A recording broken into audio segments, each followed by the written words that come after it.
Friends, welcome to लामिया कुचीना। तो आज हम लेकर आए हैं बच्चों के लिए किड्स स्पेशल वेजिटेबल पोटैटो चीज़ बॉल्स। ये बहुत देखने में सुंदर लगते हैं, बच्चे बड़े इंजॉय करके इसको खाते हैं। बच्चे बड़े भी बहुत इंजॉय करते हैं।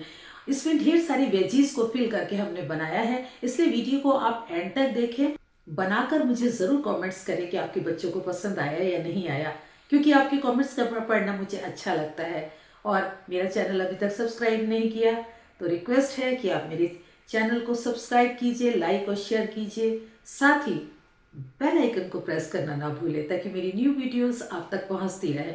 बनाना शुरू करते हैं पोटैटो वेजिटेबल चीज़ बॉल्स।